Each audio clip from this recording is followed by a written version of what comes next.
Critical thinking skills, practical strategies for better decision-making, problem-solving, and goal-setting. Written by Stephen West. Narrated by Michael Hanko. The contents of this book may not be reproduced, duplicated, or transmitted without direct written permission from the author. Under no circumstances will any legal responsibility or blame be held against the publisher for any reparation, damages, or monetary loss due to the information herein, either directly or indirectly. You cannot amend, distribute, sell, use, quote, or paraphrase any part of the content within this book without the consent of the author. Please note the information contained within this document is for educational and entertainment purposes only. No warranties of any kind are expressed or implied. Readers acknowledge that the author is not engaged in the rendering of legal, financial, medical, or professional advice. Please consult a licensed professional before attempting any techniques outlined in this book. By reading this document, the reader agrees that under no circumstances is the author responsible for any losses, direct or indirect, which are incurred as a result of the use of information contained within this document, including but not limited to errors, omissions, or inaccuracies. Introduction. I would like to thank you for purchasing this book, Critical Thinking, Practical Strategies for Better Decision-Making, Problem-Solving, and Goal-Setting. This book is an excellent introduction to the basic principles of critical thinking. It will provide you with insightful tips and easy steps that you can follow to solve problems efficiently. The tips presented in this book aren't restricted to just one scenario and can be made use of in every aspect of life. Critical thinking is the ability to think objectively and rationally about a particular situation without letting your emotions rule you. This is an important skill that's quite important in life if you want to be successful. Like any other skill, this one can be easily learned.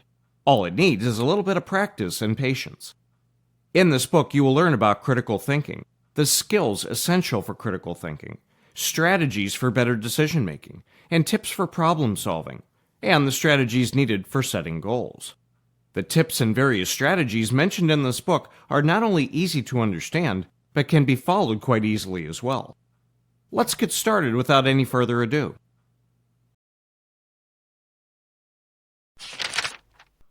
Chapter 1. About critical thinking. Critical thinking is the ability to be objective, rational, and analytical about situations and problems. This is a process, and it is an ongoing effort for improving your cognitive skills.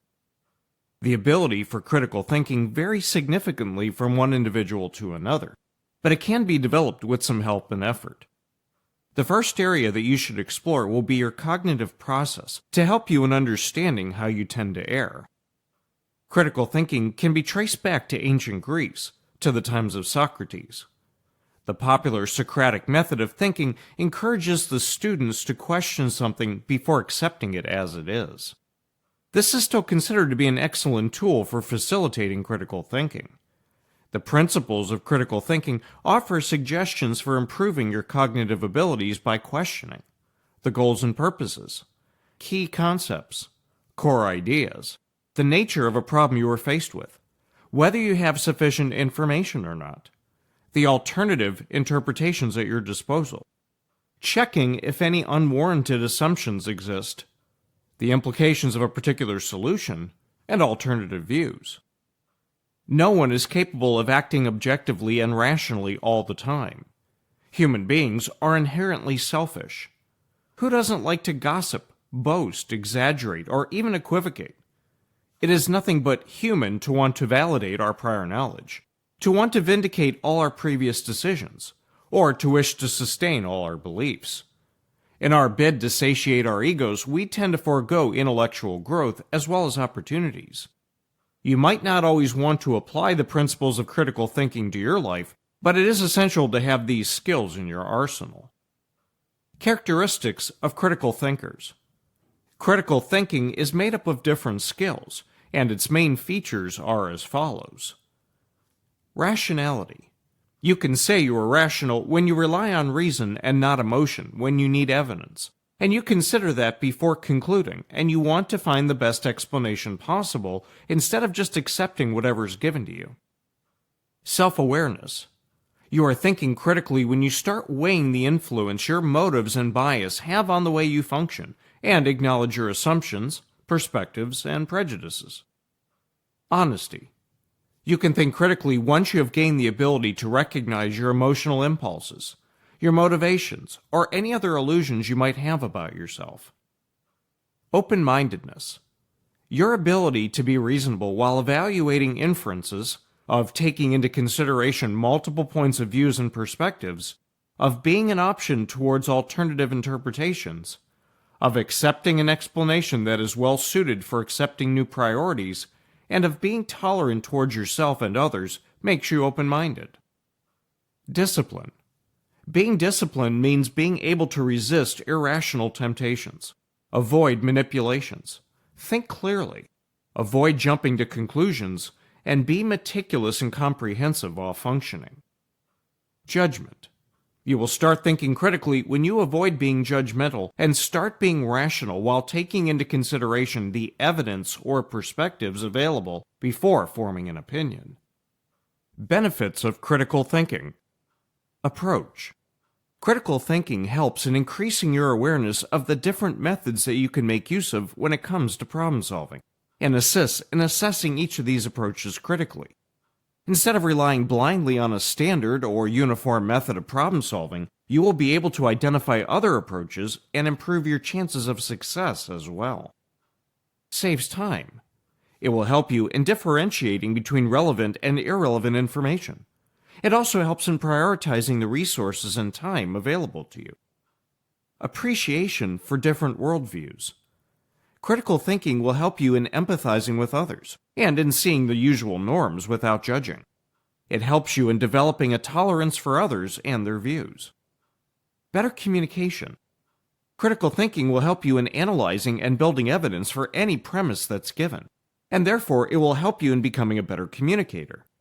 When you have the necessary information to support your point of view, then you can communicate or express your thoughts in a better manner. Better decision-making. Critical thinking encourages out-of-the-box thinking. Instead of relying on intuition and guesswork to make decisions, you'll depend on logic, reasoning, and evidence. That means that you will be able to make better decisions. When you start thinking critically, you can come up with numerous solutions instead of the existing ones, and therefore it promotes creativity as well. When you start being analytical and logical while thinking about a problem, the decisions you take will be better. Reason. You will learn to start looking at reason while solving a problem.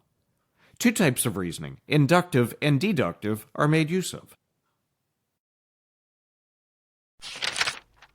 Chapter 2. Critical Thinking in Everyday Life. We all have great potential within us, but we don't make use of it. Most of it is lying dormant within us, or it is underdeveloped.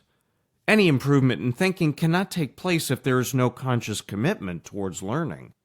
You cannot improve your game in basketball if you don't put in some effort to do so, and the same stands true for critical thinking as well. Like any other skill, the effort is essential for its development. As long as you take your thinking for granted, there is no way in which you can unlock your true potential. Development in your thinking process is gradual, and there are several plateaus of learning that you will have to overcome, and hard work is a precondition for all of this. You cannot become an excellent thinker by just wanting to become one. You will have to make a conscious decision of changing certain habits, and this will take some time. So be patient and don't expect any change to occur overnight. If you are interested in developing the skill of critical thinking, then you need to understand the different changes that one needs to go through in this process. Stage 1. You are still unaware of the significant problems or pitfalls in your thinking. You aren't a reflective thinker. Most of us are stuck in this stage. Stage 2. You start developing awareness of the problems in your thinking. Stage 3. You try working on yourself, but not regularly. Stage 4. You realize the need for regular practice. Stage 5. You start noticing a change in the way you think. Stage 6. You develop the ability to become insightful in your thinking. You can progress through these stages by accepting the fact that there are specific problems in the way you think, and you start putting in conscious effort to improve yourself. In this chapter, you will learn about the 9 simple strategies that you can follow for developing yourself as a thinker. Making use of wasted time. All human beings tend to waste time. That is, we fail to make productive use of all the time we have at our disposal. Sometimes we flit from one form of diversion to another without actually enjoying any of them. At times, we get irritated about matters that are clearly beyond our control. At times, we don't plan well, and this causes a butterfly effect of negative consequences that could all have been easily avoided by simple planning. How many times have you been stuck in the rush hour traffic when you could have easily avoided this by leaving an hour earlier? Apart from all the time that we waste doing nothing, we start worrying about unnecessary things. Sometimes we regret the way we functioned in the past, or we just end up daydreaming about what could have been and what can be, instead of putting in some effort to achieve results. Well, you need to realize that there is no way in which you can get all the lost time again. Instead, try focusing on all the time that you have at your disposal now. One way in which you can develop the habit of critical thinking is to make use of the time that would have normally been wasted. Instead of spending an hour in front of the TV flipping through channels and getting bored, you can make use of this time, or at least a part of it, reflecting on the day you had, the tasks you accomplished, and all that you need to achieve. Spend this time to contemplate your productivity. Here are a couple of questions that you can ask yourself. When did I do my worst and best thinking today? What was it that I was thinking about all day long? Did I manage to come to a logical conclusion, or was it all in vain? Did I indulge in any negative thinking? Did the negative thoughts just create a lot of unnecessary frustration? If I could repeat this day all over again, what would I change? Did I do something that will help me in achieving my goals? Did I accomplish anything that's worth remembering? Spend some time answering these questions and record your observations. Over a period of time, you will notice that you have a specific pattern of thinking. 1 problem per day. Every morning, you should select one problem that you would like to work on during your spare time. Identify the different elements it is made up of for figuring out a logical solution to it. To put it simply, you should go through the following questions in a systematic order. What is the real problem? How does this problem obstruct my goals, purposes, and needs in general? Here are the steps that will help you with problem solving. Whenever it is possible, try tackling problems one by one. State the problem as precisely and as clearly as you possibly can. Then study the problem to understand its nature. For instance, you will need to figure out the kind of problems that you can solve. Differentiate between those problems that you have control over and those that you don't. Learn to set aside those problems that you have no control over.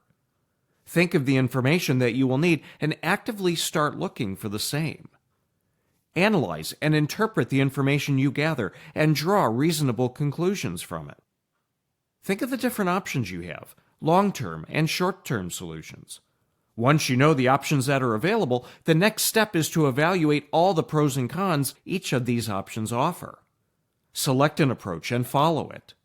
Once you have implemented your plan of action, you should monitor the implications of the same. Depending on how the plan functions, make changes as need be. Internalizing intellectual standards. Universal intellectual standards include clarity, precision, accuracy, relevance, depth, breadth, logic, and significance. Every week, select any one of these standards and try to increase your awareness of the same. For instance, you can focus on clarity for a week, then shift towards precision, and so on. If you are focusing on clarity, observe the way you communicate with others and see for yourself if you are clear or not. Also, notice when others aren't being clear in what they are saying. Whenever you are reading, see if you are clear about the content you have been reading. While expressing yourself orally or while writing your thoughts down, check for yourself if there is some clarity in what you are trying to convey. There are 4 simple things that you can make use of to test whether you have some clarity or not. You have to explicitly state what you are trying to say. Elaborate on it. Give examples for facilitating better understanding, and make use of analogies as well. So, you're supposed to state, then elaborate, illustrate, and lastly, exemplify yourself. Maintain an intellectual journal. Start maintaining an intellectual journal where you record specific information on a weekly basis. Here's the basic format that you should follow. The first step is to list down the situation that was or is significant to you emotionally. It should be something that you care about and you need to focus on one situation. After this, record your response to that situation. Try being as specific and accurate as you can. Once you have done this, then you need to analyze the situation and your reaction and analyze what you have written. The final step is to assess what you have been through. Assess the implications. What have you learned about yourself? And if given a chance, what would you do differently in that situation? Reshaping your character. Select an intellectual trait like perseverance, empathy, independence, courage, humility, and so on. Once you have selected a feature, try to focus on it for an entire month and cultivate it in yourself. If the trait you have opted for is humility, then start noticing whenever you admit that you were wrong. Notice if you refuse to admit this, even if the evidence points out that you were wrong. Notice when you start becoming defensive when someone tries to point out your mistake or make any corrections to your work. Observe when your arrogance is preventing you from learning something new. Whenever you notice yourself indulging in any form of negative behavior or thinking, squash such thoughts. Start reshaping your character and start incorporating desirable behavioral traits while giving up on the negative ones. You are your own worst enemy, and you can prevent your growth unknowingly. So learn to let go of all things negative. Dealing with your egocentrism. Human beings are inherently egocentric. While thinking about something, we tend to favor ourselves before anyone else subconsciously. Yes, we are biased towards ourselves. In fact, you can notice your egocentric behavior on a daily basis by thinking about the following questions. What are the circumstances under which you would favor yourself? Do I become irritable or cranky over small things? Did I do or say something that is irrational for merely getting my way? Did I try to impose my opinion on others? Did I ever fail to speak my mind about something I feel strongly about and then regret not doing it later on? Once you have identified the egocentric traits, you can start actively working on rationalizing yourself. Whenever you feel like you are egocentric, think what a rational person would say or do in a similar situation and the way in which that compares to what you are doing. Redefining the way in which you see things. The world that we live in is social as well as private, and every situation is defined. The manner in which a situation is defined not only determines how you feel, but the way you act, and its implications. However, every situation can be described in multiple ways. This means that you have the power to make yourself happy and your life more fulfilling. This means that all those situations to which you attach a negative meaning can be transformed into something favorable if you want to. This strategy is about finding something positive in everything that you would have considered to be negative. Try to see the silver lining in every aspect of your life. It is all about perspectives and perceptions.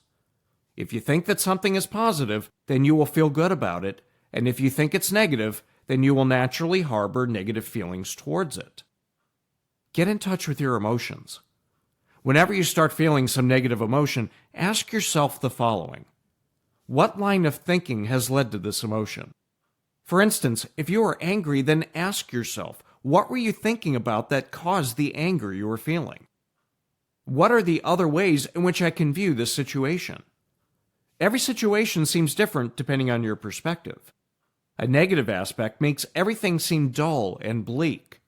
And on the other hand, a positive outlook does brighten things up. Whenever you feel a negative emotion creeping up, try to see some humor in it or rationalize it. Concentrate on the thought process that produced the negative emotion, and you can find a solution to your problem. Analyzing the influence of a group on your life. Carefully observe the way your behavior is influenced by the group you are in.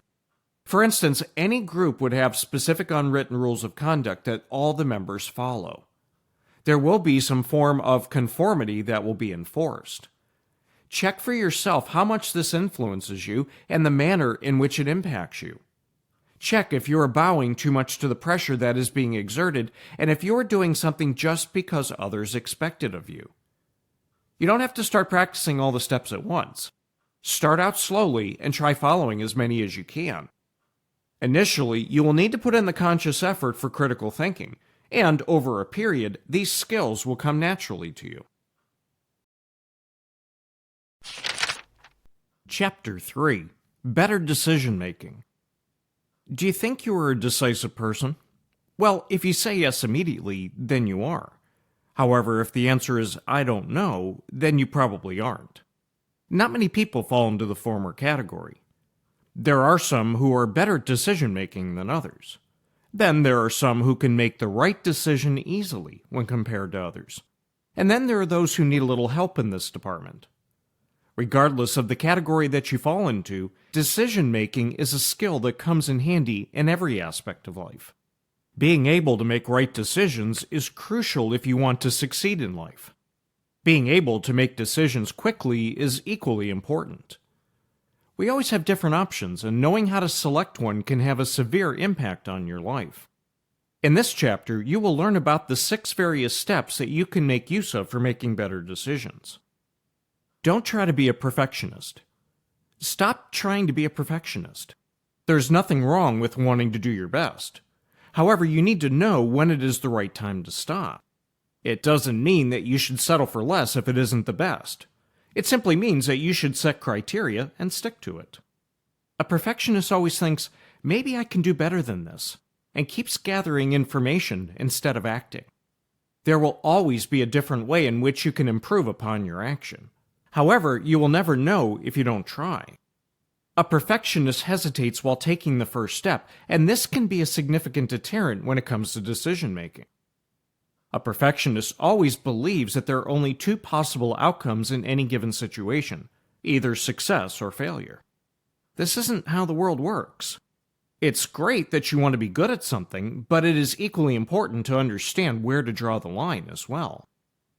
Don't think that a task isn't completed just because it isn't perfect. Also, this mentality can prevent you from starting something. Not just starting, but even finishing it as well. Instead of chasing perfection, you should focus on being better and completing the task. Start thinking like Franklin.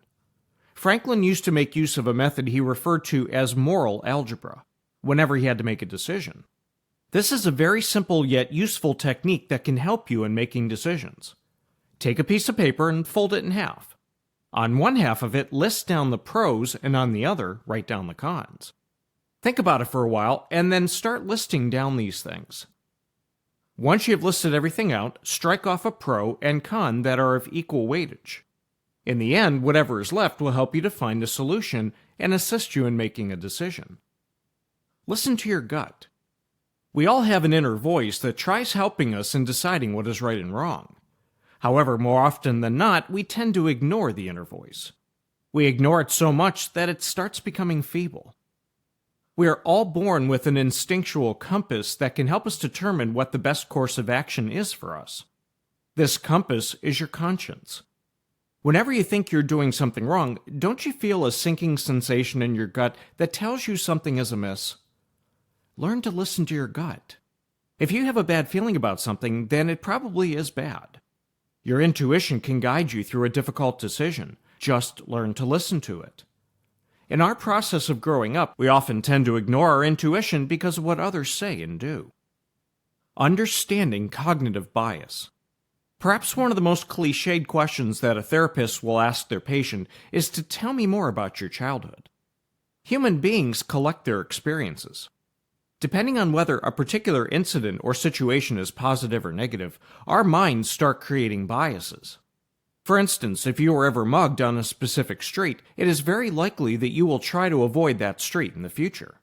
Or perhaps you were in a relationship with an unfaithful partner, and this will create trust issues and make you question how faithful any potential partner is.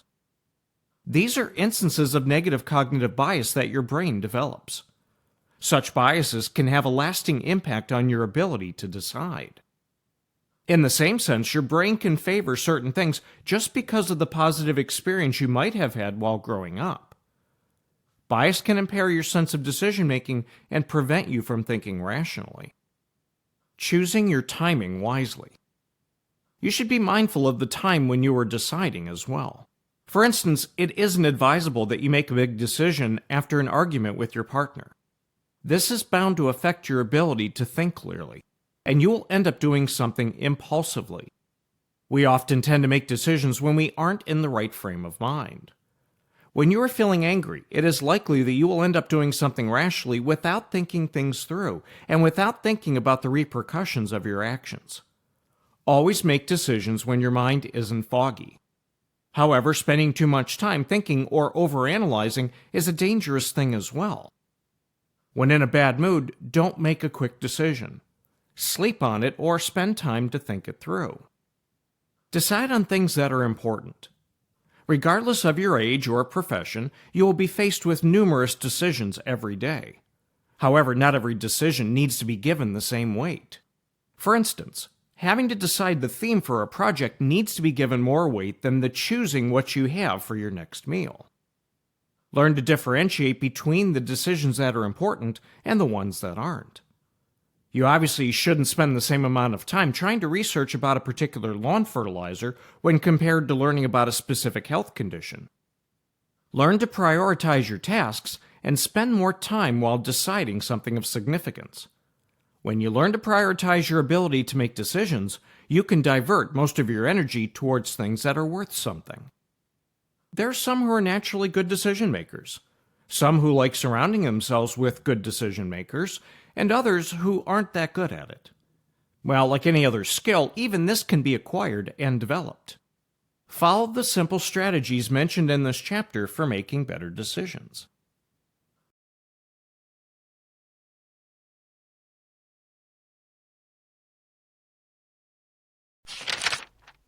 Chapter 4. Skills for Critical Thinking.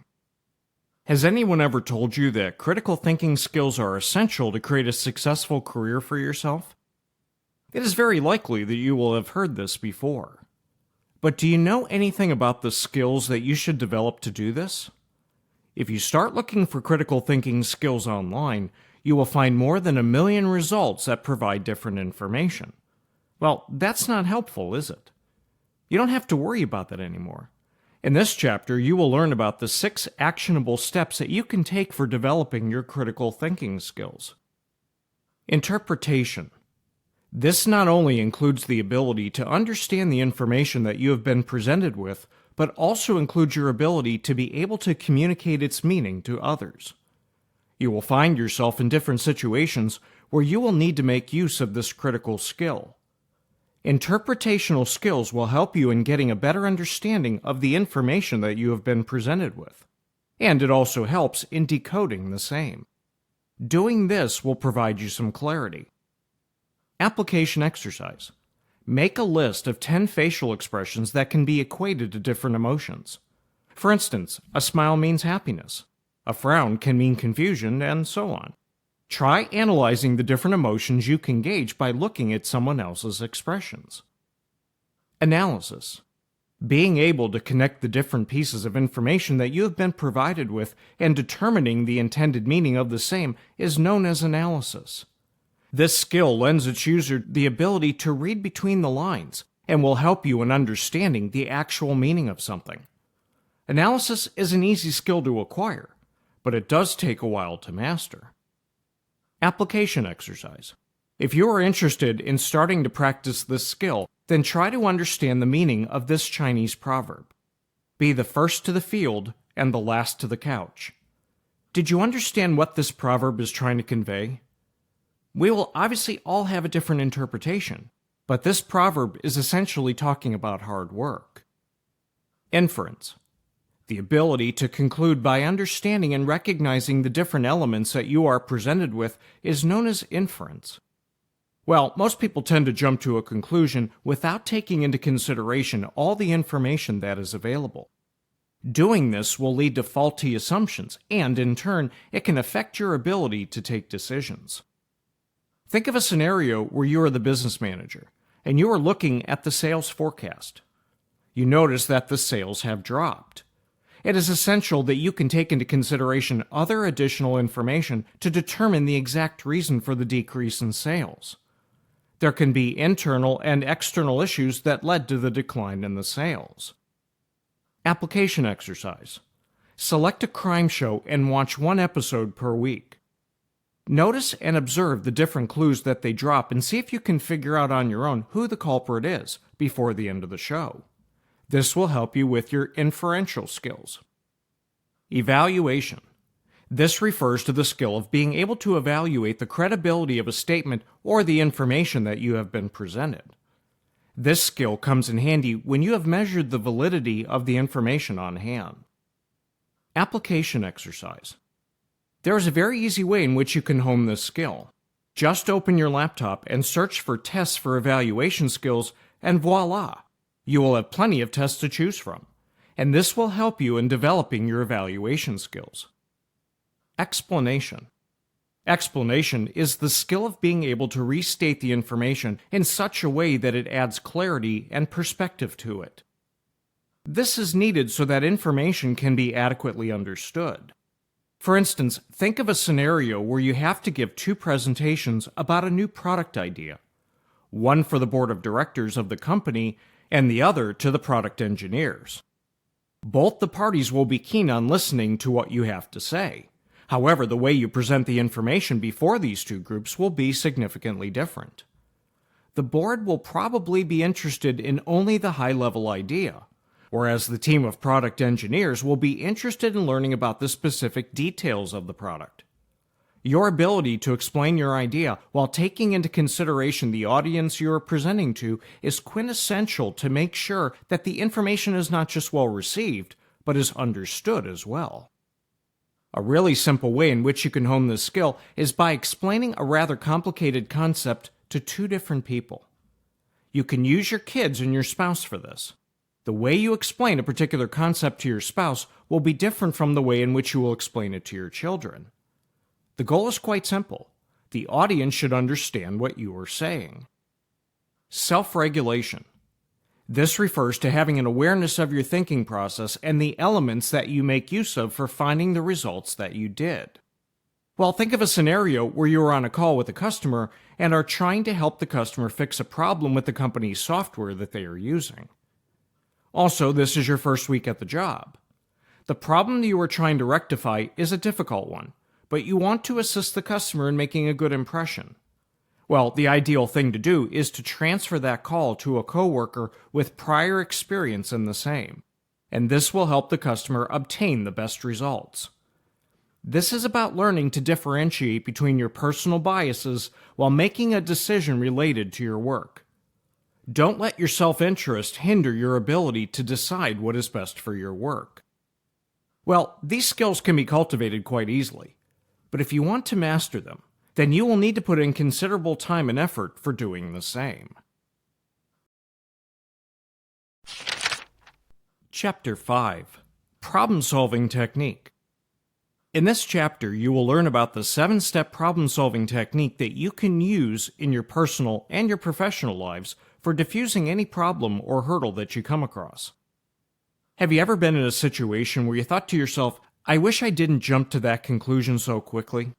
Maybe I didn't solve the right problem. Perhaps I acted too quickly without all the necessary information, or something along the same lines. Well, we have all come across such situations, and therefore it is essential to understand how to solve a problem. Finding the right problem to solve. Well, does it seem surprising that we are starting with this step? This is a simple yet a crucial step. Think about all the time, energy, and resources that we end up dedicating towards problems that don't necessarily need all that attention. Ask yourself a simple question. Is this the right problem to solve? More often than not, the usual approach towards solving a problem happens to be reactive. We wait for a problem to arise before thinking of a solution.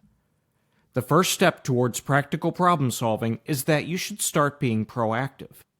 Find a problem and address it before it can ever arise. Look at all the likely issues that might come up and go about fixing them one after the other. Defining the problem. This might seem like a very simple thing to do, but like the previous step, this is very important and you shouldn't skip it. This is, in fact, the key to solving problems efficiently. By combining problems that are valuable to solve and then defining what you are trying to solve will dramatically help in improving your problem-solving efficiency. Attitude is the key to determining a problem. Try to look for an opportunity in every hurdle you are faced with. Look for the silver lining. This is very important, and it helps you in defining the problem in such a manner that it will help you in focusing on the potential that's available in every situation you come across. Start starving your problems and start feeding all the opportunities you have. Well, you might not see it right away, but every problem is a learning opportunity. When you stop thinking of a problem as an obstacle and instead view it as an opportunity, you'll be able to deal with it effectively.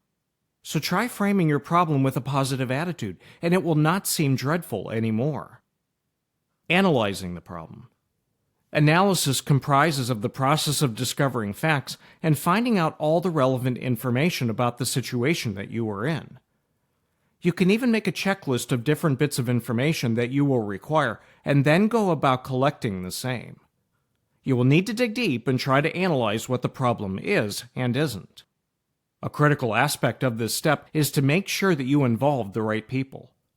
You can make use of these 3 simple questions while selecting the people who can be brought on board for helping you solve the problem. Who knows? Who are all the people who know about the situation and have information or something of value to contribute? Who cares? Who are all those who would care if something is being done to rectify the problem on hand? Who can? Who can help you in finding a solution? These questions are quite fundamental and can come in handy when you are trying to identify all those who can help you in solving a problem. Analysis often needs a detailed examination of a given situation, and this step shouldn't be skipped at any cost. If you don't analyze a situation thoroughly, you never know what it is and what it isn't. When you don't have this basic information, it does become quite difficult to think of an ideal solution. Developing possibilities. Once you've understood the problem that has to be solved, the next step is to take some time and come up with creative solutions for the problem. It is essential not just to acknowledge the ideas that you come up with, but also the ideas that others put forward. You cannot be a good leader if you don't listen to what others also have to say. You will first need to find the right problem to solve and then think of all the opportunities that such a problem can create. But how exactly will you be able to focus on these opportunities? There will be more than one solution for solving a problem. The idea of this step is to get you to brainstorm on your own or with others to come up with different possibilities. There will always be plenty of alternatives to choose from. It is an important skill to understand the various alternatives that are at your disposal. Selecting the best solution. The next step is to find the best solution for the problem on hand. Now that you have multiple alternatives to choose from, you need to pick one solution and get started with it. It might seem slightly overwhelming when you have different options to choose from, and that's why you need to think about this step carefully. There will be various pros and cons of selecting a particular method. There will be specific constraints that you should take into consideration, and all the likely solutions should be thoroughly evaluated. There are 3 simple steps that you can follow while selecting a solution. The first step is to gauge the operational validity it offers. Are you capable of acting on this idea, or is it just something that you talk about? Will you be able to do something immediately for bringing in the future you truly desire? Can this solution be implemented efficiently? The second step is to check its economic validity. Certain solutions are good, but then when you start looking at their economic validity, it defeats the purpose of even trying to solve the problem. The investment you are making for solving a problem shouldn't be greater than the result you are expecting. If this isn't the case, then you should certainly evaluate other solutions. The third step is to think about the personal commitment you will need to make. Do you honestly believe that this idea will work, and can you vouch for its validity? Take some time and think about these questions. All the alternatives wouldn't answer all the 3 questions. If you find a solution that answers the 3 questions positively, then you have your final solution that needs to be implemented. Start implementing. This is the most crucial step.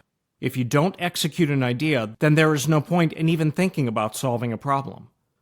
However, before you implement a particular idea, make sure that you have carefully defined the problem and the outcome you desire.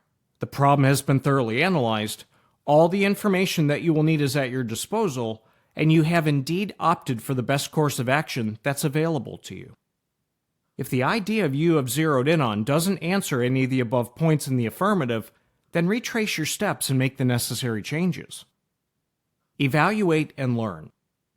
When you are done executing all the steps mentioned above, you will need to evaluate the work that's been done. Check if the desired results have been achieved. If not, then check what went wrong. Make a list of all the things that you can improve on the next time around. Every opportunity to solve a problem will teach you something. Be open to learning and evaluate it all yourself. Make use of these simple steps for solving all the problems that you will come across.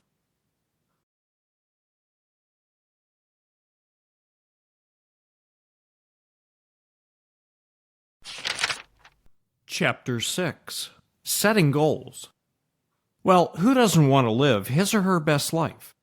The thing that you should focus on is what best means to you and how you plan on achieving it. If you have ever watched the Oprah Winfrey Show, then you have heard her talking about the best life all the time. However, what is the first step in this process? It is essential that you realize that there is a process, and the goal setting is just a part of it. For instance, you have put in considerable time and effort for figuring out your ideal goal, but then your attitude towards everything in general is negative. Achieving your goal would be quite difficult. It isn't just about what we know, but it is also about what we practice. Keep a simple thing in mind before learning about setting goals. Do not worry for even a minute if your objective seems irrational to others. It doesn't matter. Well, if it doesn't scare you a little, it isn't worth doing. Also, the crazy ideas are the ones that can revolutionize the world. Here are certain things that you should keep in mind while setting goals for yourself. Always start with the ideal situation. Here's your chance to dream. Imagine that you have a blank slate and you get to decide who you can be and what you want to do. Don't worry about the obstacles immediately, just start with your dreams. There may be various things that you want to do in your life. Start with the possibilities and then you can move into the practicality of your idea. Yes, don't worry about the bills, the mortgages, or other burdens while dreaming. Think about the ideal version of you, and then you will have to think of how you can make it a reality. Always write down your goals. When you start writing down your goals, you will start seeing the direction you want to head in, and this makes the process of decision-making quite simple. This might sound old school, but writing down your goals is very helpful. People usually like keeping everything in their brain instead of writing it down. When you write something down, it provides a sense of clarity. Once you have written your goal or goals down, you should place that paper in a place where you will see it daily. Place a copy of it in your refrigerator or the mirror.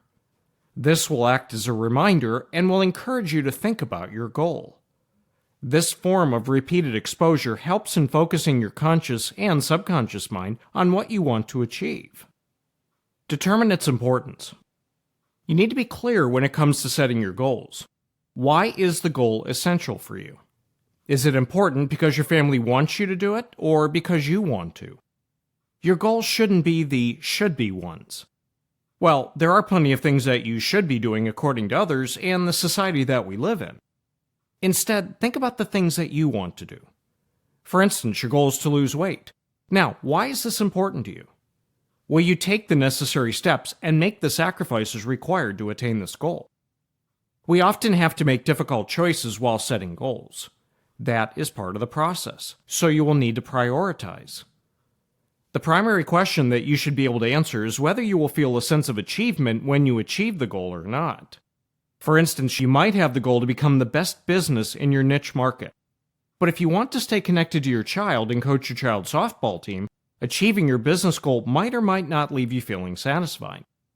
Yes, you do have to consider such questions, even if they seem tough. So sit down and start brainstorming for ideas.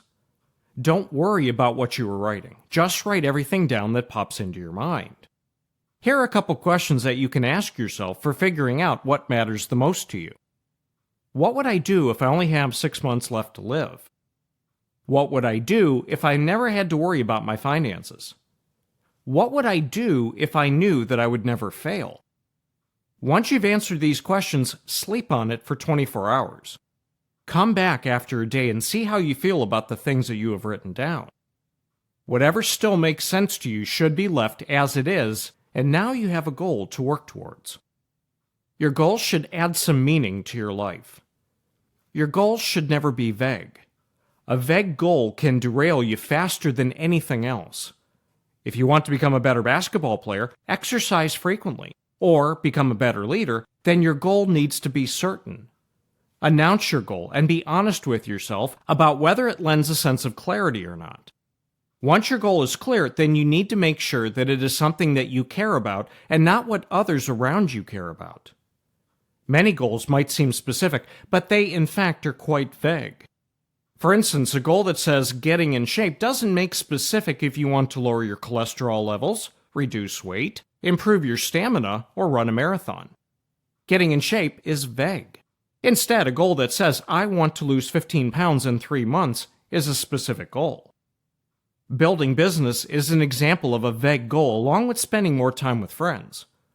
The more uncertain your goal sounds, the more likely it is that you will abandon it. A specific goal will provide you with a sense of purpose. Prioritize and pursue your goal. It is very likely that you will have plenty of important things in your life. So make a list of all your goals and then select the 3 most important goals from that list. These 3 would make up your Tier 1 goals, the ones that have the potential of altering your life drastically. They aren't necessarily the goals that will help you in minting money or earning you fame, but they are the goals that will lend some meaning to your life. These goals can be big or small and could be something like changing your profession, completing your college, or paying off your student loans. The only condition is that the goals mentioned in Tier 1 should be of some significance to you. Setting a target date.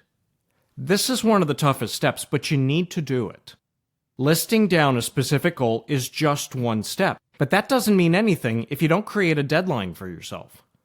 For instance, a goal that says, I want to lose 15 pounds is a specific goal, but something that says, I want to lose 15 pounds within 3 months makes your goal seem actionable.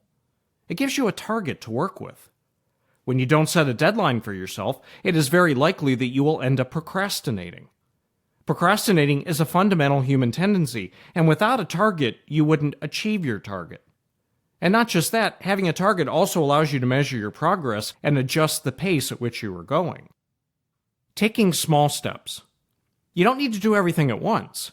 Take it slow and steady. Once you have managed to finalize on a goal that is not just important to you, but excites you as well, the next step is to start taking small steps that will help you in achieving your goal. Stay away from all the strategies that advocate all or nothing.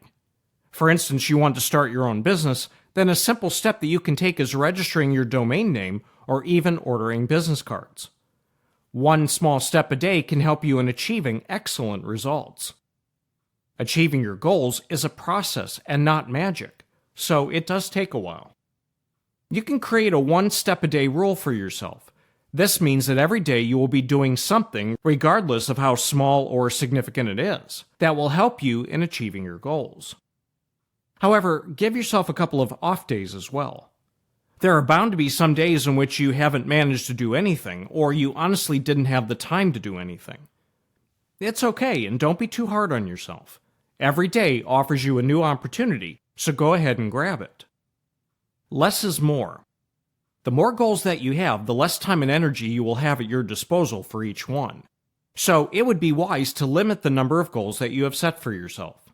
One single goal would be great because it means that you will be able to dedicate all your time, energy, and focus toward that one goal.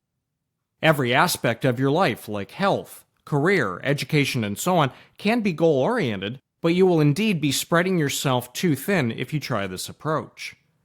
Try working on one goal before moving on to the next one. This is the best way in which you can achieve success. Make a to-do list. Making a to-do list is quite helpful. Take a sheet of paper and list down all the things that you have to do on that particular day.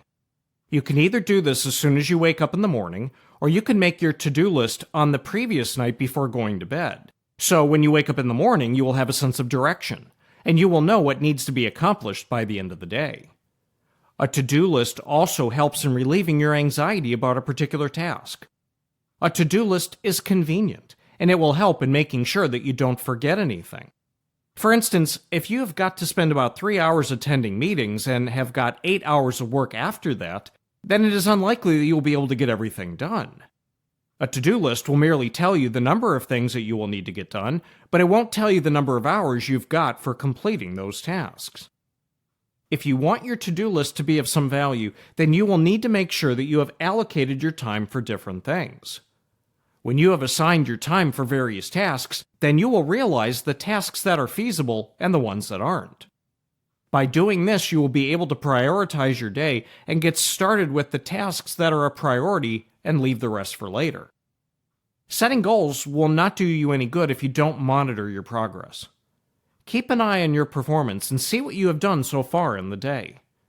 If you feel that you're lagging behind, then you can tweak your goals in such a way that you will be able to get done with your work.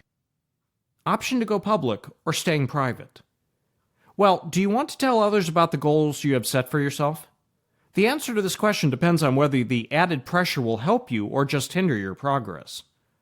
When you start telling others about your goals, you start making yourself accountable to others, and this can help you in achieving your goals. But it certainly doesn't make the process more enjoyable. If you like working on your own and you like keeping things to yourself, then you don't have to announce your goals to the rest of the world. Plan of action. Once you have decided the goal for yourself, you will need a plan of action that will help you in achieving that goal. A goal without a plan of action will not get you too far. It is all well and good that you have set a goal for yourself, but what good is that goal if you don't know how to achieve it? You don't need to know all the steps beforehand, but you certainly should know the step that you should be taking at present to bring yourself a bit closer to your goal. Spend some time and create a plan of action for yourself. Learn to plan your day so that you are making the most efficient use of the time that's available to you. Adjust and adapt. You can indeed have a specific goal for yourself, and you would have created a strategy for yourself that will allow you to achieve the goal you'd want. Well, your approach should allow for changes and adjustments. At times, you will have to reevaluate plans, retrace your steps, and overcome certain obstacles that you couldn't foresee. All these things will take up extra time and might delay the attainment of your goals. So leave some space in your plans for adjustments and adaptations. Make use of the different steps mentioned in this chapter for achieving your goals. When you are setting goals for yourself, make sure that the goals are realistic and attainable. You will be setting yourself up for failure if you set unrealistic goals. This will increase the negative feelings, and you will ultimately succumb to procrastination. Conclusion. I would like to thank you for purchasing this book. By now, you will have realized the importance of critical thinking. This skill comes in handy not just in your professional life, but your personal life as well. Critical thinking promotes better decision-making, and by making use of the strategies for better decision-making that have been provided in this book, you will be able to take right decisions quickly. Goals are incredibly necessary if you want to achieve success. Simple strategies have been listed in this book that will help you in setting goals for yourself. By following the simple advice that's been provided in this book, you can see a positive change in your productivity and efficiency. You will need to make some conscious effort to start making use of the various strategies mentioned in this book, and you will be able to see a positive change in your ability to make decisions. All the best. This has been Critical Thinking Skills, Practical Strategies for Better Decision-Making, Problem-Solving, and Goal-Setting. Written by Stephen West. Narrated by Michael Hanko. Copyright 2017 by Stephen West. Production copyright 2017 by Stephen West.